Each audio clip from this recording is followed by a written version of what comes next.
otomatis dan manual. Untuk kotanya sendiri, tempat data ini diambil, objek penilaian kita tuh berada di kota Binjai.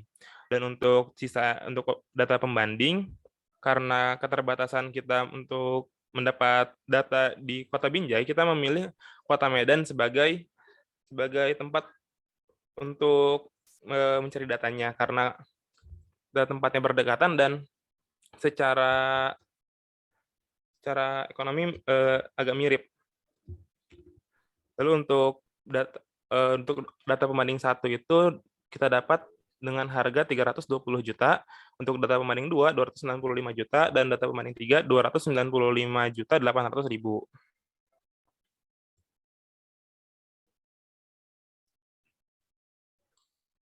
Oke, pada bagian penyesuaian ini ada beberapa penyesuaian yang kami lakukan dikarenakan adanya perbedaan dari objek pembanding dengan objek yang dinilai.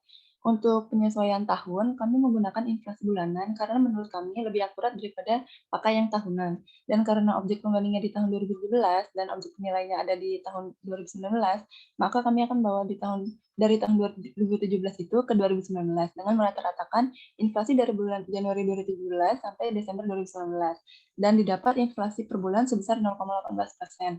Setelah itu kami mengalihkan dengan jumlah bulan dari tahun 2017 sampai dengan 2019 dan didapat hasil 6,62% untuk penyesuaian tahunnya. Untuk penyesuaian jenis transaksi, kami lakukan juga karena objek pembandingnya ini berupa penawaran semua. Jadi kami lakukan dengan bertanya hingga dapat harga net yang terjadi jika akan dijual. Dan setelah dilakukan perhitungan, menghasilkan minus 2,45% untuk penyesuaian jenis transaksinya. Lalu penyesuaian selanjutnya dari multimedia. Karena mobil inovatif tipe Venturer di tahun 2017 itu belum ada rear seat entertainment-nya, jadi kami sesuaikan dengan asumsi jika rear seat entertainment tersebut diadakan di mobil yang belum ada rear seat entertainment-nya. Dengan biaya rear seat entertainment sebesar 6.750.000 dan didapatkan penyesuaian sebesar 2,11%, 2,29%, dan 2,28% untuk masing-masing mobil. Untuk penyesuaian dokumen kepemilikan, kami berikan penyesuaian 0,13% dari perhitungan biaya penerbitan BPKB baru dibagi dengan harga penawaran di masing-masing mobil. Dan untuk plat nomor, juga kita berikan 0,03% untuk setiap mobil dari perhitungan biaya penerbitan TNKB baru dibagi dengan harga penawaran di masing-masing mobil. Selanjutnya di bagian body kit, karena objek penilaian lebih buruk, maka untuk objek pembandingnya kami sesuaikan dengan minus 0,08% untuk setiap mobil, yang didapat dari perhitungan jika dilakukan perbaikan body kit dengan biaya 250.000, maka dihasilkan penyesuaian minus 0,08% itu. Selanjutnya, penyesuaian selanjutnya akan dijelaskan oleh Mila. Baik, sebelumnya, slide sebelumnya. Nah, untuk kondisi fisik secara keseluruhan, objek pembanding dengan objek penilaian ini tidak jauh berbeda, karena sama-sama dalam kategori baik. Namun, yang membedakan adalah di bagian spesifikasinya, yaitu di bagian kilometer, warna, transmisi, tipe bahan bakar, dan distrik. Mungkin itu adalah komponen-komponen yang kami pertimbangkan untuk dilakukan penyesuaian melalui teknik quality rating, yaitu dalam quality rating ini kami mempertimbangkan faktor yang mempengaruhi. Yang pertama itu kilometernya. Menurut sumber yang kami dapat bahwa jarak tempuh sebuah mobil dalam 1 tahun itu dapat dikatakan cukup baik apabila berada di antara 10 sampai 15.000 km per tahun. Namun apabila sudah mencapai angka 20.000 km per tahun, maka dia bisa dikatakan sering digunakan sehari-hari. Maka dari itu kami mempertimbangkan faktor kilometer ini sesuai kilometer dari masing-masing objek. Setelah itu, faktor pertimbangan selanjutnya itu adalah warna, di mana kami mendapatkan data dari internet bahwa Toyota itu menjual mobil-mobilnya dengan warna hitam itu adalah warna yang paling banyak terjual, yaitu sebesar 37%, disusul oleh warna putih sebesar 29%, dan silver 14%, sehingga kami menjadikan warna hitam sebagai warna yang paling menarik dan lebih bernilai tinggi, sehingga kami masukkan ke dalam penyesuaian. Selanjutnya adalah kategori transmisi. Karena objek penilaian kami dan objek pembanding itu ada yang berbeda, yaitu otomatis dan manual, kami juga mempertimbangkan hal ini dan mengambil referensi dari internet yang mengatakan bahwa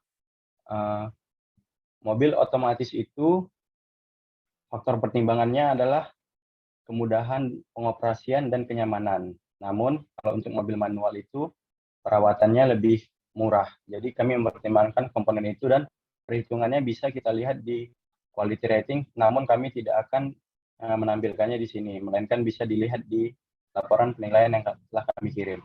Untuk tipe bahan bakar ini kami keempat-empatnya objek kami adalah bensin. Jadi untuk penyesuaian ini semuanya sama. Dan untuk yang terakhir adalah distrik, karena kami tidak menemukan objek penilaian yang sebanding dan sejenis di Kota Binjai. Oleh karena itu kami mengambil objek di Medan berdasarkan peraturan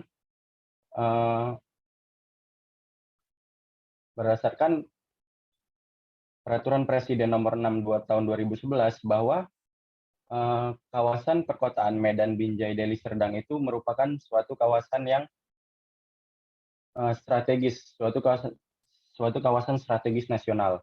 Sehingga dengan ketetapan itu kami menganggap bahwa ada keterkaitan antara Kota Binjai dengan Kota Medan, mulai dari ekonomi dan sarana fasilitas transportasi maupun faktor-faktor yang lainnya, sehingga kami mengambil data dari Medan dan menganggapnya tidak ada penyesuaian. Selanjutnya untuk jumlah penyesuaiannya akan dijelaskan oleh Lutfi.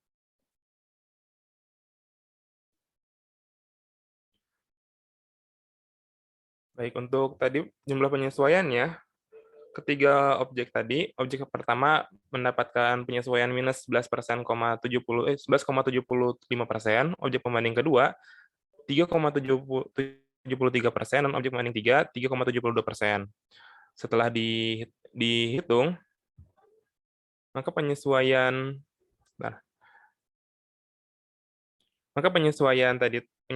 tuh yang asalnya harganya setelah harganya tuh jadi 282.398.000. Untuk objek pembanding 2 jadi 305.990.000, dan objek pembanding 3 306.804.000. Selanjutnya ada pembobotan, di mana pembobotannya itu Tasya akan menjelaskan.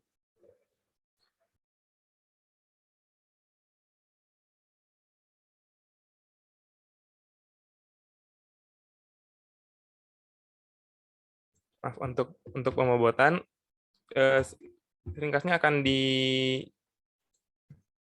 dijelaskan melalui Excel ini. Bentar, Pak.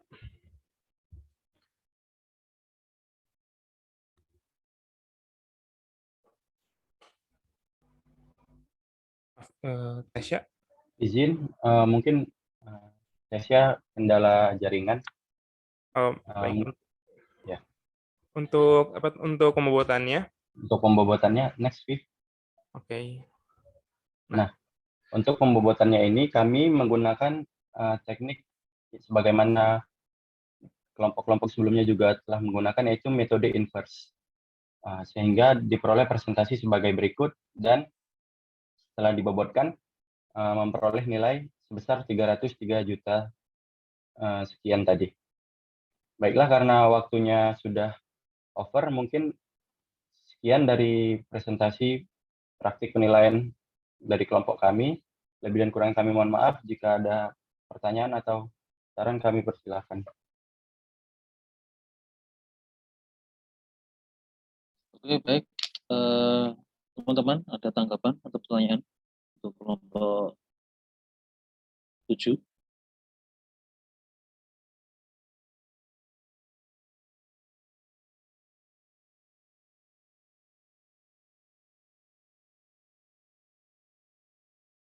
Masih ada yang ingin ditanyakan?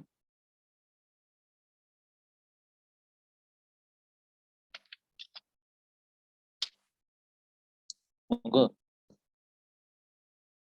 Ada yang ingin ditanyakan? Mungkin dari kelompok 1. Ya, dari kelompok 1 belum ada yang tampil untuk memberikan saran atau pertanyaan ke kelompok yang lain. Izin, Pak. Ya, silakan. Mbak Prima. Jadi untuk kelompok 7, kan sebelumnya Bapak pernah bilang kalau yang mobil otomatis sama manual itu nggak disesuaikan. Tapi dari kelompok ini disesuaikan, dipakai quality rating, pakai kenyamanan. Nah, menurut persepsi kalian itu kan sebenarnya kalau misalnya mesinnya manual sama otomatis itu kan udah beda ya. Kalau misalnya di komputer atau di laptop itu kayak prosesornya itu beda gitu. Menurut kalian perlu nggak sih disesuaikan lewat mesinnya kayak gitu? Terima kasih. Ya, baik. Silakan dari kelompok 7 berikan Baiklah, tanggapan. saya izin mewakili kelompok 7 untuk menjawab. Kami melakukan penyesuaian di bagian transmisi itu karena menurut kelompok kami mobil Innova ini adalah mobil yang sering dipakai untuk banyak kegiatan ya. Mungkin dari keluarga juga ini merupakan mobil keluarga, terus untuk misalnya travel gitu, mobil Toyota Innova ini mungkin juga familiar, dan untuk mobil-mobil dinas juga mobil Toyota Innova ini sering dipakai. Jadi kami mengasumsikan bahwa kemudahan pengoperasian dan kenyamanan dalam berkendara karena transmisi ini penting, karena mobil ini sering dipakai untuk kegiatan sehari-hari. Jadi menurut kami perlu ada penyesuaian, dan untuk harganya juga kami lihat bahwa memang mobil dengan transmisi otomatis itu tentunya lebih mahal harganya dibandingkan dengan mobil dengan transmisi manual. Atas dasar-dasar tersebut, maka kami memutuskan untuk melakukan penyesuaian.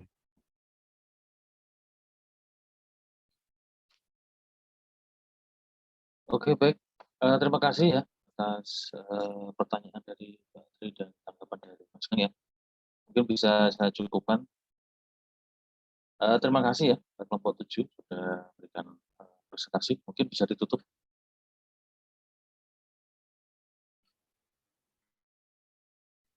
Baik, terima kasih semuanya atas perhatiannya. Mohon maaf apabila ada kesalahan. Wassalamualaikum warahmatullahi wabarakatuh.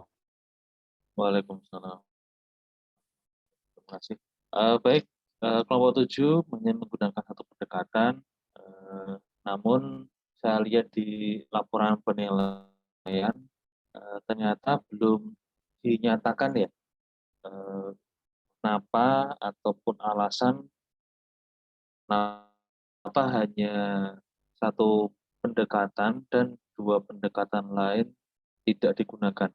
Nah, mungkin sebagai penyempurnaan ya, nanti kalau teman-teman terpaksa menggunakan satu pendekatan, misal pendekatan pasar, maka tolong disampaikan di dalam laporan pendekatan biaya tidak dapat digunakan atau tidak dipilih itu karena sebabnya apa. Itu tolong nanti dimunculkan ya di dalam laporan. Oke, terkait dengan laporan sebenarnya yang saya cermati itu ada beberapa kelompok yang mungkin secara dokumentasi foto mungkin tidak lengkap ya. Ini di kelompok 7 lumayan lengkap sekali, terutama yang ngambil objek penilaian berupa mobil. Ini cukup lengkap. Kalau yang di komputer, ya ada beberapa yang mungkin belum maksimal. Kemudian terkait dengan tata cara penulisan. Nah, perlu diperhatikan spasinya, mungkin after dan before, berapa poin, dan seterusnya. Agar pembaca lebih nyaman dalam baca. Kemudian terkait dengan penjelasan di pendekatan penilaian, nah, saya harapkan tidak hanya penjelasan berupa teks, tapi tolong dimunculkan beberapa angka. Seperti Anda membuat penjelasan mengenai rekonsiliasi nilai, kan ada itu pendekatan pasar berapa, pendekatan biaya berapa, bobotnya berapa, dan seterusnya. Nah, kalau di pendekatan pasar, mungkin Anda bisa memunculkan pembanding satu itu harganya berapa, kemudian spek secara umum seperti apa, pembanding dua seperti apa, pembanding tiga seperti apa, kemudian terkait dengan total penyesuaiannya berapa. Jadi tidak hanya penjelasan, namun tolong ditambahkan dengan penjelasan angka. Itu akan membantu sekali membaca dalam mempelajari laporan yang Anda sajikan. Kemudian yang di pendekatan biaya, jangan hanya pendekatan biaya adalah bla bla bla, dan metode yang digunakan adalah bla bla bla dan seterusnya. Tapi tolong munculkan angkanya. Ya, kalau di pendekatan biaya, Anda bisa mengambil berapa energinya, berapa penyesuaian fisiknya, berapa kekuasaan fisik atau ekonominya, dan seterusnya. Sampai dengan nanti ketemu nilai dari pendekatan biaya. Saya harapkan teman-teman bisa bisa memahami apa yang kita pelajari pada malam hari ini, ya. Dari 7 presentasi, saya harapkan teman-teman sudah bisa menyicil belajar ya untuk pendekatan pasar dan pendekatan biaya. Nah, sebenarnya masih ada satu kuis, tapi jam sudah menunjukkan jam 21.30. Nah, saya sebenarnya ingin melengkapi dengan latihan pendekatan pendapatan. Saya mau memperpanjang mata jam bulan ini juga sebenarnya tidak masalah ya bagi saya. Misalkan Anda tetap responnya bagus, ya saya tetap lanjut. Tapi kalau teman-teman ternyata sudah capek, ya saya tidak bisa paksakan ya. Oke. Saya di posisi kuis ini saya mengembalikan kepada teman-teman. Kira-kira kita mau lanjut kuis atau bagaimana? Monggo. Karena masih jam 9:30. Kalau bagi saya masih sore. Karena banyak tugas kelompok dari Markulai mungkin sudah cukup, Pak. Sudah cukup ya?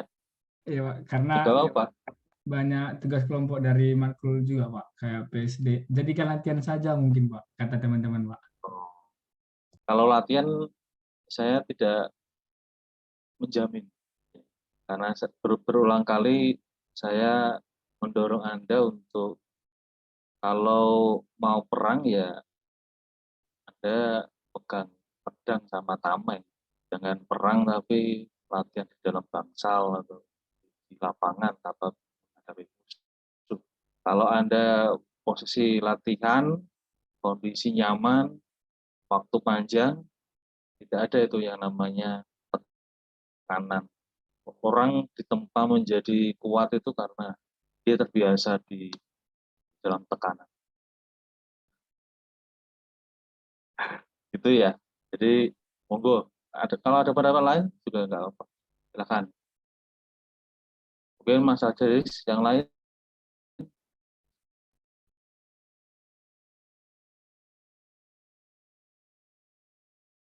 Ini Anda berani nggak mengambil tantangan mengerjakan kuis malam-malam? Kalau berani, saya akan tunggu. Bahkan saya akan bahas. Saya akan bahas kuis nanti. Tapi kalau Anda memilih menyerah ya nggak apa-apa, dipilihkan. Karena Tadi mungkin dengan presentasi 7 kelompok terlalu panjang, ya. Waktunya tidak cukup, ya. Ternyata rencana saya meleset ya. Saya kembalikan kepada teman-teman. Anda mau kuis atau tidak? Kalau mau kuis saya berikan. Kalau tidak juga tidak apa-apa, karena Anda harus belajar. Silakan. Ada yang ingin berpendapat? Saya mengembalikan karena sudah over waktu. Kalau mau lanjut, saya siap menemani Anda. Lagi diskusi di grup, Pak. Bentar. Oke, silakan.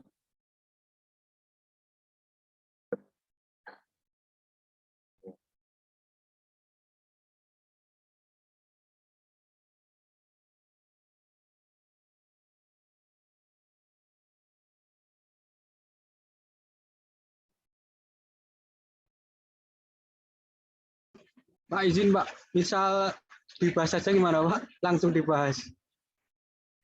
Kalau boleh. Ya. Oh, nggak bisa. Ya. Orang perang itu harus pegang pedang sama tameng. Nggak bisa langsung saya ajarin. Ini cara pegang pedang ini seperti ini. Ditaruh dulu di pinggang, baru pedangnya dihunuskan. Nanti cara menebasnya itu dari arah mana ke mana. Kalau saya ajari ya, Anda nggak bisa perang nanti. Kalau Anda berani untuk menerima tantangan, saya kasih limit waktu, itu baru namanya pelatih.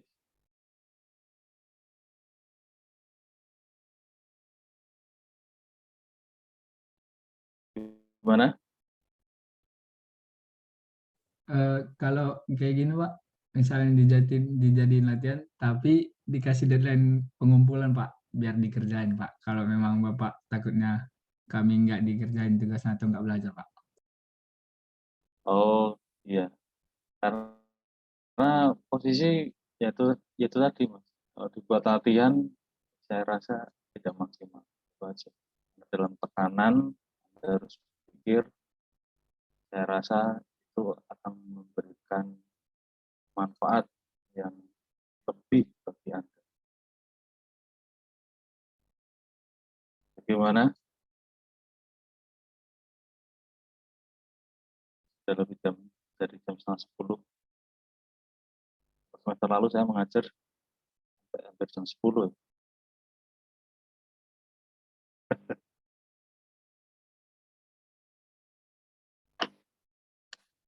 Oke?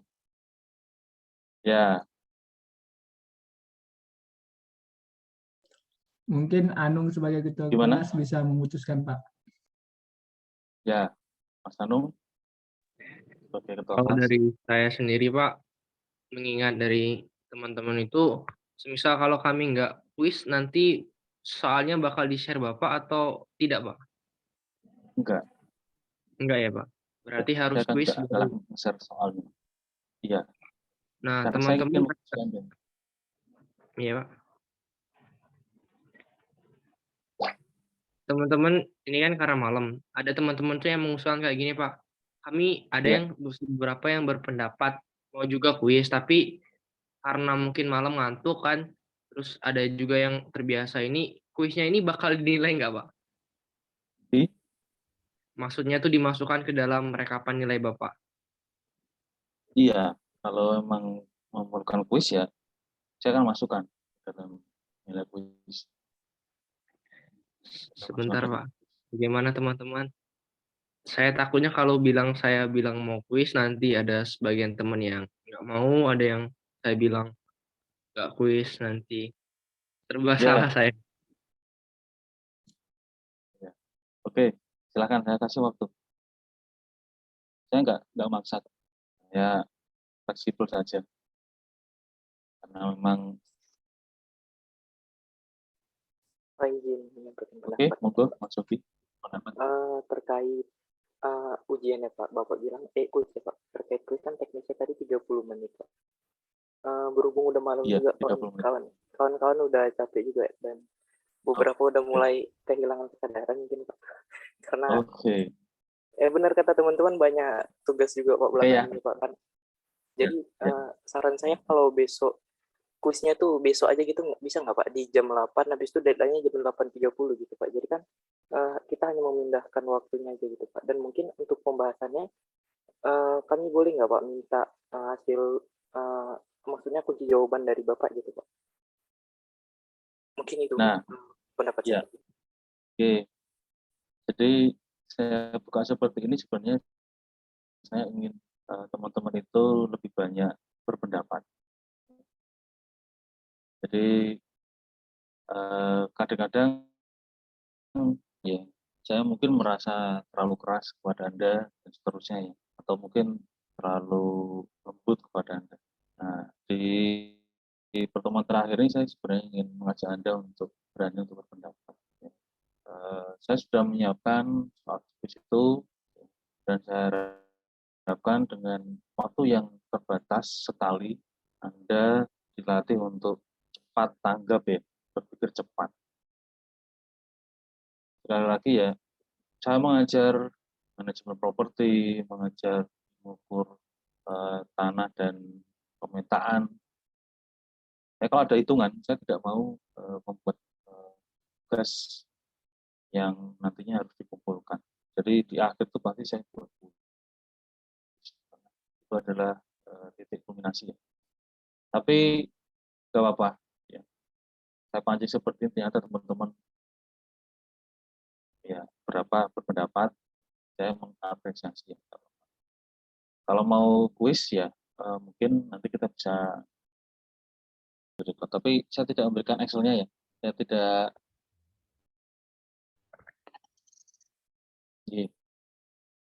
Baik. Jadi posisi saya tidak memberikan Excel-nya. Saya ingin teman-teman pahami konsepnya. Di soal kuis tadi sebenarnya banyak sekali soal jebakan, ya. Mulai dari beta usaha transportasi udara, beta usaha transportasi darat itu juga jebakan. Kemudian biaya bunga dari bank swasta itu juga sebenarnya pernyataan untuk memancing Anda untuk menganalisis lebih dalam. Seharusnya menggunakan indikator di soal apa saja yang bisa dipakai. Nah ini saya coba menuliskan ya. Jadi ada suku bunga bas risiko dari surat utang negara, ada beta dari usaha transportasi laut, kemudian equity risk market premium dari damodaran, kemudian kredit default spread, kemudian biaya bunga dari pemerintah, dan ada juga growth storage. Sebenarnya terkait dengan soal ini masih ada sedikit hubungan dengan penilaian bisnis ya. Kalau teman-teman coba dalam, cuma memang karena di Perdijen KKN negara itu juga mengamanatkan menggunakan WACC, nah saya hanya mengikuti saja. Ya. Saya pribadi saya cenderung tidak menggunakan WACC ya, karena masih ada teknik cara lain untuk mendapatkan kapitalisasi maupun tingkat diskonto. Nah, selanjutnya persentase modal sendiri, persentase pinjaman ini kita masukkan jumlah trip 8 trip per hari, operasional hari 22 hari per bulan, kapasitas maksimal ini penumpang dewasa, anak, sepeda motor, mobil, bus, truk. Saya tulis di sini tarif tiket untuk penumpang dewasa, anak, sepeda motor, mobil minibus dan truk juga saya masukkan. Ingat kita menilai terkait dengan penilaian kapal ferinya ya. Tadi kapal ferinya. Kemudian tingkat kekosongan ini 60%. Ya, berarti tingkat huniannya berapa? Ya, berarti 1 minus 60% ya. Jadi tingkat huniannya 40%. Nah, kemudian pendapatan lain di sini ada sewa ruang karaoke per trip ya, per perjalanan ya. Ingat ini itu 3,5 juta per trip, pendapatan kantin 15% dari pendapatan tiket. Nah, biaya operasional total gaji pegawai 350 juta per bulan. Biaya logistik 3% dari EG, biaya bahan bakar 10 juta per trip, biaya oli 3 juta per trip, biaya administrasi 2% dari EGI, biaya tetap pemeliharaan booking chat 300 juta per bulan. Nah, ini ada satu pernyataan, pendapatan sudah stabil setelah tahun 2020. Artinya metode apa yang digunakan? Ada yang berpendapat? Recapitalization ya, Pak? Ya, pendekatannya metodenya adalah direct capitalization method. Karena pendapatan setelah tahun penilaian itu stabil. Itu bagi Anda. Maka nggak apa-apa ya teman-teman, ya, ini latihan, makanya saya dorong Anda untuk latihan biar bisa memahami konsep bagaimana pada saat apa Anda menggunakan DCF, pada saat apa Anda menggunakan DCF. Langsung saja kita hitung dahulu. Ya. Oh, izin bertanya, Pak, itu kenapa PGI atas penjualan tiket untuk mobil minibus itu 33 juta ya, Pak? Itu kan kayak mobil minibus kapasitasnya 40, itu mobil minibusnya tuh 400. Itu harusnya 16 juta bukan, Pak? Atau saya salah? Oke, ya, saya akan membedah Oh iya, Pak. satu persatu ya. Nah, PGI atas penjualan, ya, oke Mbak, saya izin lanjutkan lagi. Jadi PGI ini harus Anda hitung dalam setahun, harus Anda hitung dalam setahun. Nah, PGI atas penumpang dewasa, maka rumusnya adalah berapa trip per hari dikalikan jumlah harinya per bulan dikalikan 12. Betul ya, di dalam setahun. Kemudian dikalikan 200 orang ya dalam sekali trip dan dikalikan tarif tiketnya. Maka diperoleh berdewasa 8,4 miliar. Berturut-turut sama rumusnya sampai dengan bus atau truk. Artinya 8 kali trip kali 22 hari per bulan, kemudian dikali 12. Ya. Kemudian dikalikan dengan bus atau truknya yang diangkut bisa masuk ke kapasitas kapal dan dikalikan dengan tarif. Ya. Nah, dari sini dijumlah ketemu PGI-nya 92,2 miliar. Ya. Ini kondisi setahun. Oke. Mungkin sampai di sini yang tadi Mbak Ajeng yang bertanya, ada tanggapan? Enggak, Pak, saya yang salah. Ternyata Pak udah error, Pak. Maaf, Pak. Lupa saya ngalihkan sama RIP-nya, Pak. Oke, apa itu memang sengaja pushnya malam ya, biar Anda saya push Anda ke limit terakhir ya. Biar anda ingat, kalau nggak seperti ini Anda nggak bakalan ingat ya. Nah, kemudian dijumlahkan PGI-nya 92,2 miliar tahun ini. Nah, kemudian kita menghitung EGI, effective gross income dari tiket, yaitu rumusnya adalah ya PGI dikalikan 1 minus tingkat kekosongan ya, atau PGI dikalikan dengan tingkat hunian, makanya seperti itu. Nah, ketemulah 39,9 miliar. Nah, kemudian ditambahkan dengan pendapatan lain. Di sini ada sewa ruang karaoke per trip. Nah, rumusnya bagaimana? Rumusnya saya angkat lagi ke atas. Rumusnya adalah jumlah trip kali 22 hari per bulan kali 12. Nah, ini harus tahun ya, baru dikalikan dengan 3,5 juta. Nah, di sini di sewa ruang karaoke per trip ini tidak memperhitungkan tingkat kekosongan. Karena apa? Ya, karena diasumkan ya walaupun dia tidak penuh, tapi pasti ya ruang karaoke ini diasumsikan pasti digunakan atau tersewa. Nah, kemudian ada pendapatan dari kantin. Ini 15% dari pendapatan tiket. Ya, berarti 15% dibandingkan dengan 36,9 miliar. Ketemu 5,6 miliar. Nah, dari sini maka EGI-nya adalah, kalau bahasa di Perdijen KN Negara itu, pendapatan kotor sementara ditambahkan dengan pendapatan lain-lain. Ya. Nah, kenapa konstruksinya seperti ini, ada beberapa referensi itu menyebutkan pendapatan lain-lain ini dimasukkan ke dalam EGI. Nah, atas pernyataan ini saya setuju, asal pendapatan lain-lain ini ada hubungannya dengan tingkat hunian. Silakan. Jadi pendapatan lain ini bisa Anda tambahkan di PGI, asal pendapatan lain ini cara menghitungnya yaitu mempertimbangkan tingkat kekosongan. Nah, baru ditambahkan PGI semua, baru dikalikan dengan tingkat hunian atau dikurangi tingkat kekosongan, ketemu EGI. Silakan.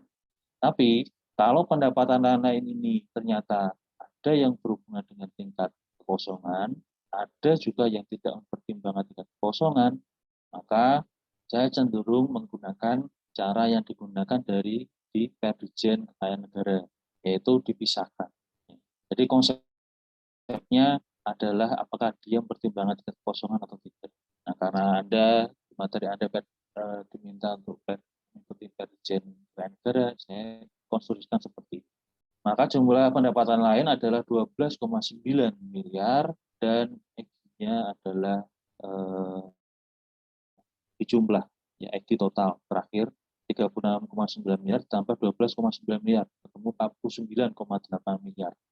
Ketemu EGI, ketemu jawaban yang pertama ya. Kemudian kita hitung biaya operasional. Nah, kalau biaya operasional ini saya rasa ada tidak banyak yang salah ya. Kalau ini per bulan maka harus disetahunkan. Kemudian kalau 3% dari EGI maka tinggal 3% dikalikan dengan EGI-nya. Ini sama ini, biaya logistik dan biaya administrasi, karena merefernya ke EGI. Kalau merefernya ke trip, maka apa? Ya kita harus hitung, berarti 8 kali sehari, ya, kemudian kali 22 hari dalam 1 bulan, dikalikan 12 bulan, baru dikalikan dengan biaya bahan bakar. Ini 10 juta. Nah, ini konsepnya sama, bahan bakar dan biaya oli. Nah, biaya tetap ini konsepnya sama dengan total gaji pegawai, tinggal dikalikan dengan 12 bulan. Nah, ketemu total biaya adalah 37,7 miliar, NOI-nya berapa? EGI dikurangi dengan biaya, ketemu 12,099 miliar. Nah, ini yang cukup penting. Nah, kita selanjutnya sesuai dengan Perdijen Kekayaan Negara, untuk tingkat diskonto menggunakan teknik WACC, yaitu weighted average cost of capital atau biaya modal rata-rata tertimbang. Nah, modalnya dari mana? Modalnya dari hutang dan dari ekuitas atau modal sendiri. Kalau Anda belajar manajemen keuangan kan lazimnya orang atau perusahaan atau badan hukum itu kalau menjalankan bisnisnya itu sangat jarang sekali menggunakan modal sendiri. Ya, kenapa sangat jarang menggunakan modal sendiri? Karena ya ada istilah berbagi resiko. Kalau bisnisnya gagal, kalau kita minjem ke bank, ya resikonya juga di-share ke pihak yang berikan pinjam. Konsep modalnya seperti itu. Nah, maka kita bobot hutang tadi diketahui 65%, bobot ekuitas atau modal sendiri diketahui 35%. Nah, selanjutnya kita hitung yang namanya biaya modal atas hutang atau pinjaman. Rumusnya apa? Tingkat bunga hutang dikalikan 1 minus pajak ya. Nah, karena tadi di soal kapal ferinya dimiliki oleh PT, ya, kalau pajak di perusahaan itu adalah 25%, maka rumusnya adalah tingkat bunga hutang ya, ini diambil dari tingkat suku bunga diambil dari biaya bunga dari bank pemerintah. Karena secara pasar, kalau bank pemerintah itu masih menyediakan pinjaman, ya, masyarakat ataupun pelaku usaha biasanya akan memprioritaskan bank pemerintah. Karena apa? Ya bunganya lebih rendah daripada bank swasta. Maka tingkat bunga hutangnya ini diambil dari bank pemerintah. Baru dikalikan 1 minus 25%. Nah, pajak PPh badan ya untuk badan usaha ya, itu adalah 25% di tahun 2021. 20. Nah, kalau di tahun 2021 itu kalau tidak salah 23% ya, karena ada undang-undang harmonisasi peraturan bebas. Nah, kemudian dihitung biaya modal atas ekuitas atau modal sendiri. Nah, rumusnya apa? Rumusnya adalah tingkat suku bunga bebas resiko ditambah dengan hasil kali beta dikalikan resiko premi pasar. Ya, kemudian dikurangi oleh CDS. Ya. Jadi credit default spread ini konsepnya adalah ketika karena posisi equity risk premium beta diambil dari damodaran. Nah, di damodaran itu ada ketentuan kalau produknya itu hanya dipasarkan di dalam negeri, maka harus dikurangi credit default spread. Tapi kalau komoditasnya atau jasanya atau produknya itu dipasarkan di dalam negeri dan luar negeri, maka tidak perlu dikurangi credit default spread. Maksudnya seperti itu. Nah, tingkat suku bunga bebas risiko ini diambil dari Sun. Ya. Saya tarik ke atas kemudian. Jadi rumusnya Sun ditambah buka kurung beta, ya, beta dari transaksi laut, dikalikan dengan equity risk market premium. Jadi kalau beta itu kan gampangannya tingkat elastisitas bisnis, ya, tingkat resiko elastisitas bisnis bila mana ada perubahan pengaruh dari pasar. Misalnya kalau betanya semakin tinggi, ya, kalau ada perubahan kebijakan, misal ada kerusuhan, kemudian ada inflasi yang terlalu tinggi, ya, dia bisnisnya itu goyangnya lebih kencang. Ya. Makanya kita bisa mengidentifikasi bisnis yang bisa resikonya itu termitigasi itu ketika betanya itu dia mendekati nol, ya. Jadi dia lebih stabil ketika ada perubahan pasar, ya, atau perubahan dari pengaruh eksternal. Nah, kemudian dikalikan dengan equity risk premium, ya, ada tutup kurung, kemudian dikurangi dengan credit default spread. Itu kita ketemu biaya modal atas ekuitas atau modal sendiri. Nah, biasanya bagaimana? Biasanya adalah bobot hutang dikalikan biaya modal atas hutang ditambah bobot ekuitas dikalikan dengan biaya modal atas ekuitas. Nah, jadi ketemulah 10,26%. Nah, selanjutnya ini mungkin step yang perlu diperhatikan.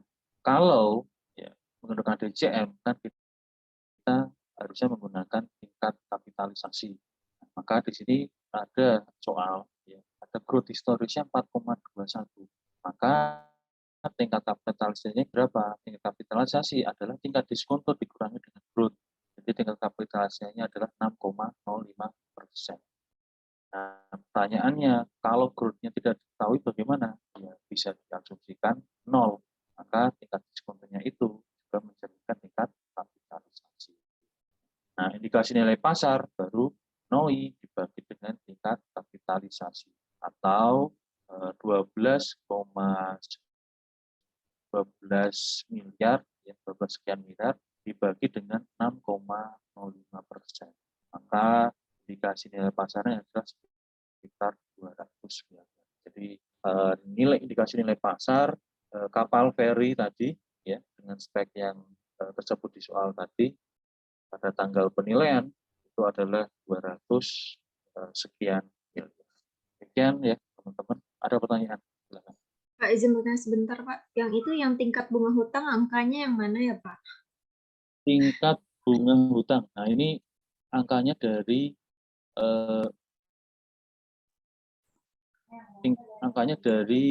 biaya bunga atau tingkat suku bunga dari bank.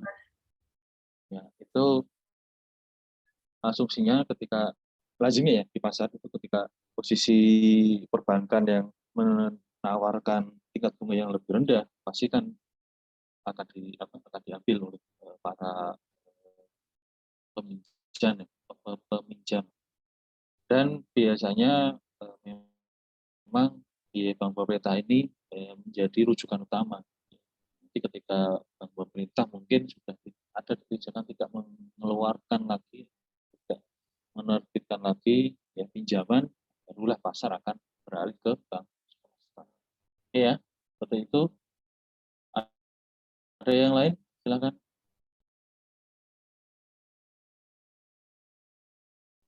Cukup jam 11. Kalau ngobrol sampai jam 11 juga ya. Gitu ya teman-teman ya.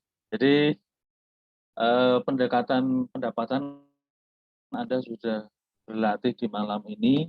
Pendekatan pasar dan pendekatan biaya Anda sudah mendengarkan presentasi. Nah, 3 pendekatan saya harapkan Anda sudah paham dan Anda siap untuk mengerjakan atau mengikuti ujian akhir semester ya.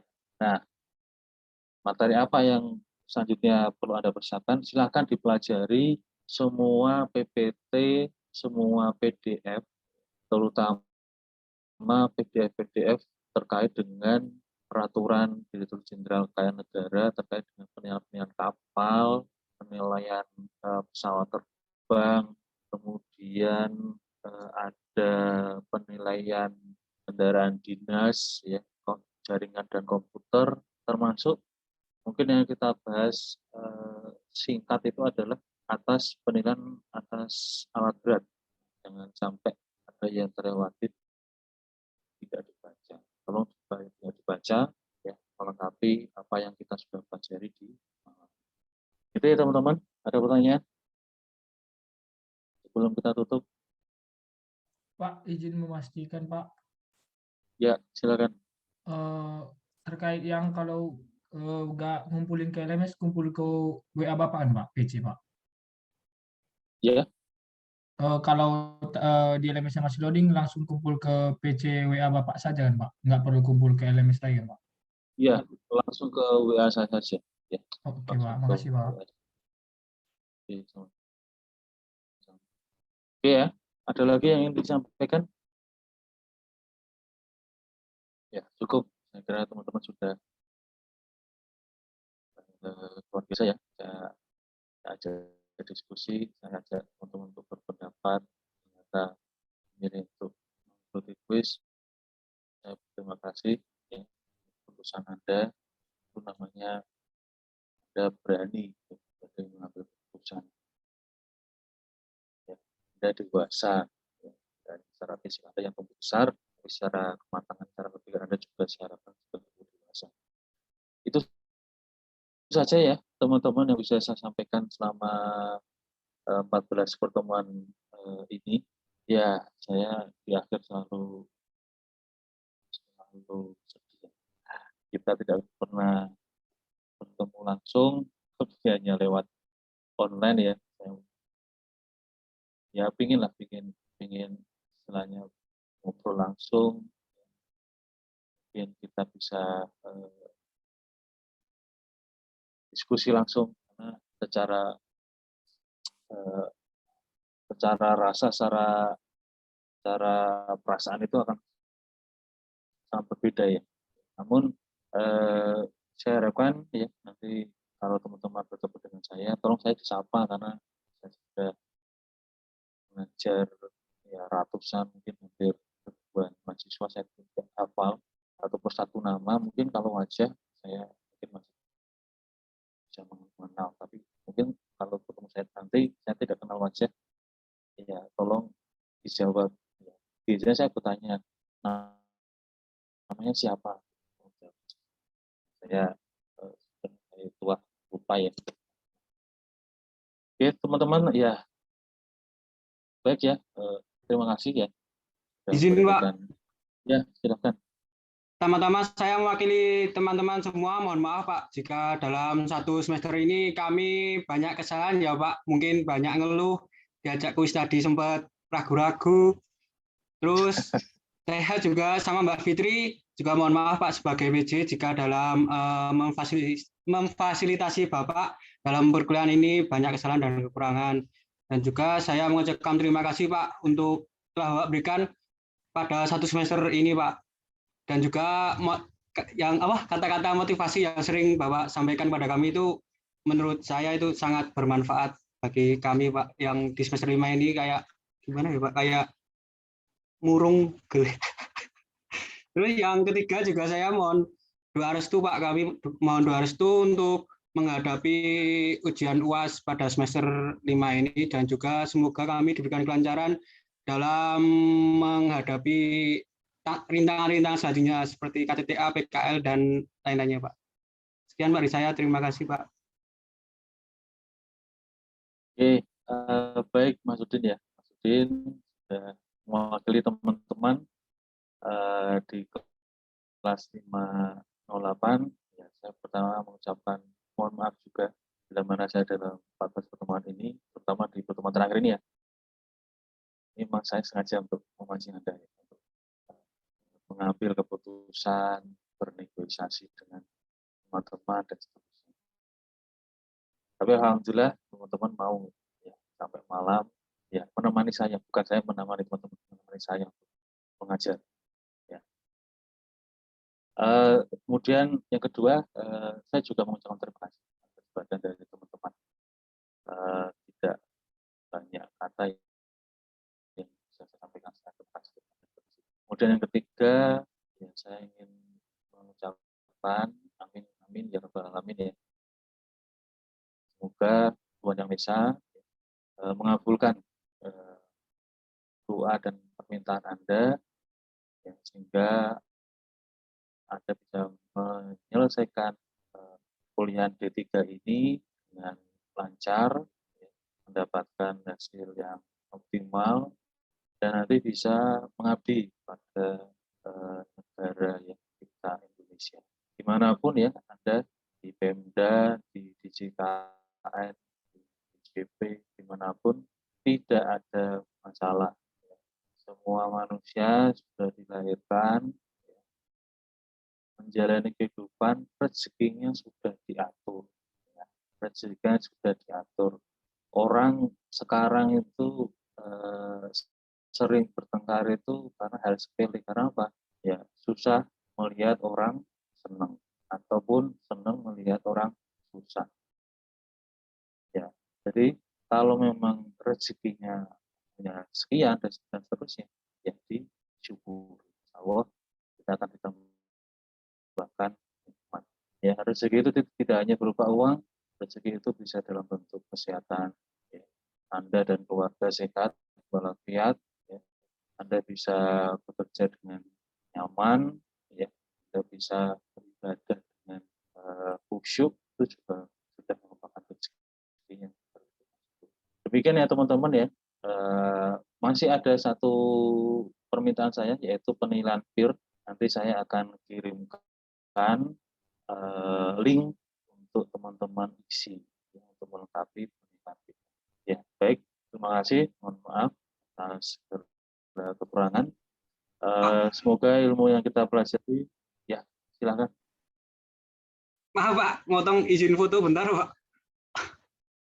Oh, izin. Ya, ya Pak. Hitungan ketika ya teman-teman, gaya normal dulu. 1, 2, 3.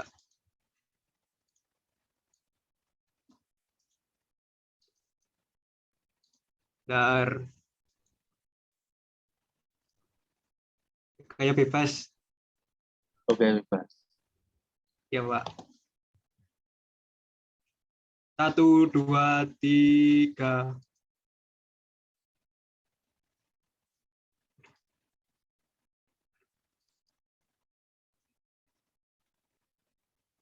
Ya Pak, terima kasih Pak. Ya, terima kasih ya teman-teman ya. Sampai bertemu kembali di kesempatan jaga kesehatan selalu ya. Semoga apa yang kita pelajari bermanfaat bagi akademik sekalian dan kerja nanti maupun penanda. Ya, tetap hidup bersahaja. Terima kasih. Saya tutup. Selamat malam.